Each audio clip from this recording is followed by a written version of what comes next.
Jimena, Gracias. a ver, deténme aquí.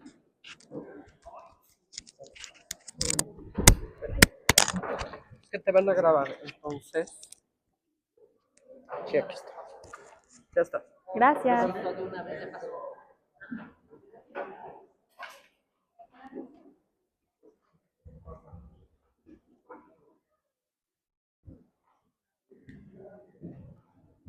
En mis primeros semestres en la universidad fue cuando empezó todo este boom de feminismo y los tendederos, y se ven en todos lados todos estos videos de mujeres rompiendo vidrios y los monumentos pintados.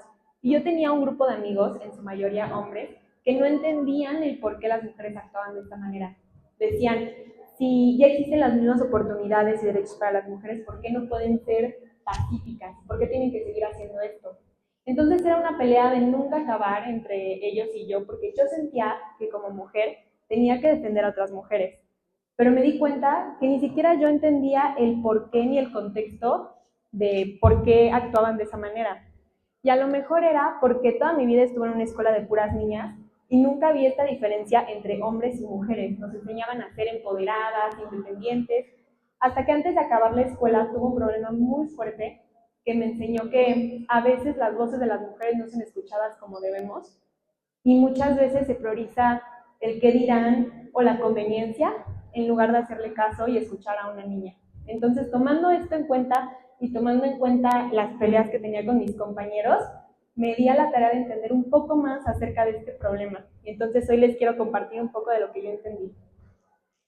El 8M no es una conmemoración, es una lucha, es un movimiento que ha permitido que varias personas disfruten de derechos que antes consideraban inalcanzables. Y digo personas porque no solamente les incumbe a las mujeres, sino a todas esas minorías que han visto que alzando la voz y luchando pueden conseguir cosas que antes no consideraban alcanzables. Voy a ser un poco genérica, pero todos sabemos que las mujeres antes no podíamos votar, no podíamos divorciarnos, no podíamos ni siquiera estudiar. Entonces, toda esta pelea empezó meramente por un tema legal para buscar la igualdad. Pero, ¿ustedes realmente creen que hemos alcanzado esta igualdad de la que se habla? Mis compañeros dirán que sí la hemos alcanzado, pero las cifras muestran otra cosa. ¿Ustedes sabían que las mujeres ganan en promedio 27% menos que los hombres desempeñando la misma tarea? Y muchas veces ellas tienen que vivir acoso y tienen que callarlo. Y este solo es un ejemplo de que realmente no existe equidad. Pero en México la equidad se ha tenido que quedar en segundo plano. En segundo plano porque hay algo muchísimo más grande en México. En México ya es una lucha para sobrevivir, para no morir, para no desaparecer. Y esto, a mí mínimo, me parece indignante. Y considero que muchas veces esto pasa porque vivimos en un mundo en el que pasan tantas cosas malas que normalizamos todo lo malo y ni siquiera podemos ponerle rostro a todas estas cifras que nos dicen todos los días. Entonces, hoy vamos a intentarlo. Imaginemos un estadio, el Estadio Azteca. Ahora imaginémonos 7 de estos estadios. Llenémoslos todos con mujeres. De estas mujeres, todas tienen en común que han sufrido intentos de violación. Y de estos 2 estadios han sido víctimas de violación, lamentablemente. Y ahora esta cifra inimaginable, sumémosles que 27,000 más han sido asesinadas. Y esto con cifras maquilladas. ¿Y saben qué es lo peor del caso? Que todas estas mujeres fueron atacadas y lastimadas por gente en quien confiaban, gente que las hacía sentir seguras. Entonces estas mujeres en las marchas preguntan, ¿en dónde estamos seguras? ¿En la calle? No. En nuestro trabajo tampoco. En nuestra casa muchas veces es el peor lugar. Y cuando acudimos a alguien en quien confiamos para que nos ayude, con alguien con quien nos sentimos seguras, muchas veces la respuesta es lo mismo que me dijeron a mí. Es tu culpa. Es tu culpa por cómo ibas vestida. Es tu culpa por cómo actuaste. Es tu culpa por estar en el momento y lugar equivocados. Y con todo esto, entendí que la marcha ha evolucionado mucho. Se intentó de todo. Que se fuera pacífica, todas estas canciones que escuchábamos para fomentar el movimiento, colaborar con la policía, y aún así el 90% de los feminicidios resultaban impunes. Y con eso, la marcha fue evolucionando y transformó toda la rabia de estas mujeres en calles pintadas, vidrios rotos, lugares incendiados. ¿Y saben qué es lo más irónico?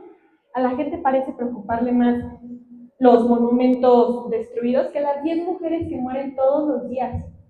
Hay algo que está mal en la sociedad y nosotros no lo logramos entender.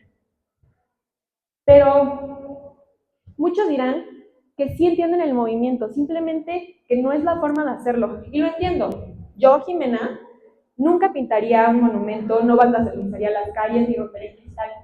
Pero estoy hablando desde mi privilegio, del privilegio que tengo de no haber perdido una hermana, a una mamá, a una amiga a causa de la violencia. Pero muchas de esas mujeres no tienen el privilegio. Tampoco tienen el privilegio de la paciencia. Porque el pararse hoy y el luchar hoy puede ser la única forma de seguir vivas mañana. Aparte tenemos que recordar que muchas de estas mujeres viven en situaciones precarias, sin apoyo, sin justicia, sin ni siquiera una familia que las apoye o las ayude. Entonces, niñas como yo en este contexto, muchas veces no logramos entender esta lucha porque sentimos que es algo ajeno, algo a lo que no le generamos empatía, pero no porque seamos malas y no queramos ayudar, simplemente que pensamos que a nosotros no nos va a pasar. Pero siento que sí reconocemos que hay lugares en los que no existe equidad. Y es por eso que necesitamos no solamente ser agresivas, también a veces necesitamos incomodar, pero sobre todo liderar. Porque todas esas mujeres que se están atreviendo a hacer algo diferente, a abrir empresas, a estar en cargos de poder, están sembrando esa semillita en las siguientes generaciones para que vean que esta equidad es no solamente un ideal, sino algo tangible. Y ojalá que estas niñas en un futuro ni siquiera tengan que pensar en la equidad, que lo vean como algo normal en sus vidas. Y sobre todo que tengan amigas que se apoyen unas a otras. Porque muchas veces el peor enemigo de una mujer es otra mujer.